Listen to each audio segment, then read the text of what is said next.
নমস্কার বন্ধুরা, আজ আমি আপনাদের সোয়াবিনের আর একটা দারুণ রেসিপি করে দেখাবো।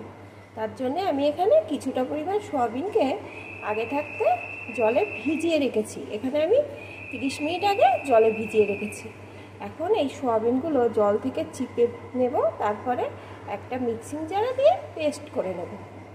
এখন আসুন বন্ধুরা, দেখতে থাকুন। সোয়াবিনগুলোকে জল থেকে চিপে তুলে নিয়ে এখানে আমি একটা মিক্সিং জারে দিয়ে দিয়েছি। এখন আমি এটাকে পেস্ট করে নেব। এই পেস্টটা কিন্তু খুব মিহি করব না, একটু যেন আস্তে আস্তে থাকে সেইভাবে পেস্টটা করে নেব।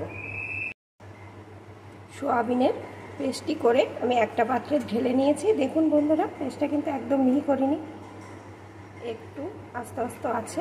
এখন এর ভিতরে দিয়ে দেবো একটা সিদ্ধ করে রাখা আলু, একটু পেঁয়াজ কুচি, 2 চা চামচের আদা রসুন আর কাঁচা লঙ্কার পেস্ট, একটু ভাজা জিরের গুঁড়ো, একটু লঙ্কার গুঁড়ো, পরিমাণ মতো বেসন। যতটা সোয়াবিন নেবেন সেই বুঝে বেসনটা দিতে হবে। একটু হলুদ গুঁড়ো, পরিমাণ মতো লবণ। এখন সব কিছুকে হাতের সাহায্যে সুন্দর করে মেখে নেব। সব কিছুকে সুন্দর করে মেখে নিয়েছি। এখন আমি হাতে একটু তেল মাখিয়ে ছোট ছোট বল আকারে গড়ে নেব। এখানে সব বলগুলো আমার তৈরি করা হয়ে গেছে। এখন আমি রান্নাটা শুরু করছি। আসুন বন্ধুরা, একটা লাইক দিয়ে দেখতে থাকুন। রান্নার জন্য এখানে আমি কড়াইতে পরিমাণ মতো সর্ষের তেল দিয়ে দিয়েছি। তেলটা গরম হয়ে গেছে।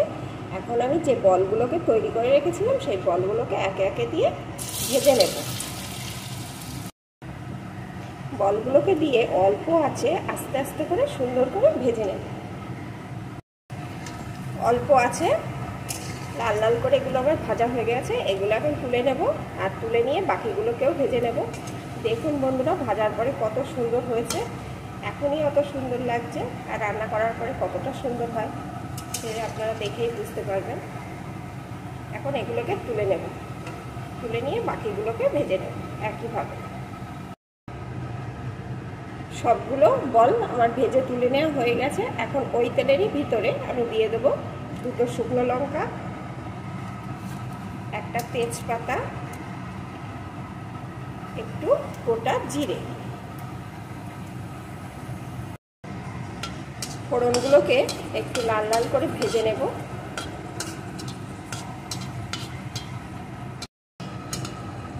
এখন এর ভিতরে দিয়ে দেবো একটা ছোট সাইজের পেঁয়াজ কুচি।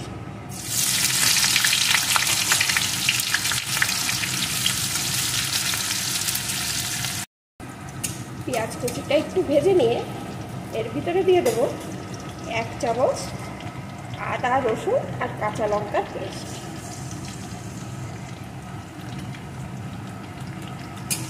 এখন আরেকটু ভেজে নেব যতক্ষণ না এগুলো কাঁচা গন্ধ দূর হয়ে যায়।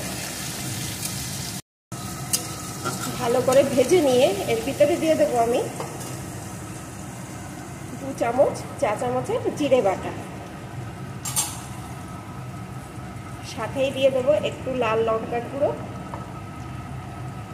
একটু হলুদ গুঁড়ো, পরিমাণ মতো লবণ, একটু টমেটো সস।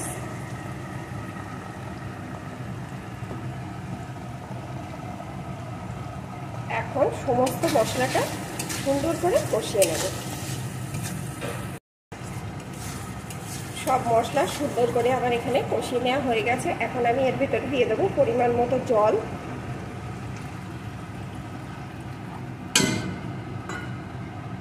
এখন এই ঝোলটাকে একটু ফুটিয়ে নেব। ঝোলটাকে বেশ কিছুক্ষণ ফুটিয়ে নিয়েছি। এখন এর ভিতরে আমি ওই ভাজা বলগুলোকে দিয়ে দেব।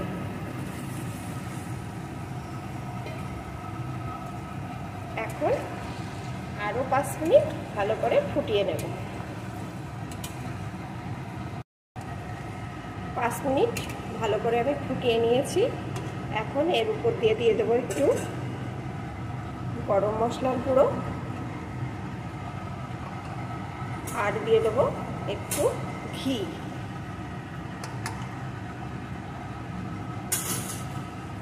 এখন ভালো করে মিশিয়ে নেব। ঝোলটা আমি এরকমই রাখবো, কারণ এই বড়াগুলো কিন্তু ঝোলটা অনেকটাই টেনে যাবে। এখন আমার রেডি হয়ে গেছে সয়াবিনের বল কারি।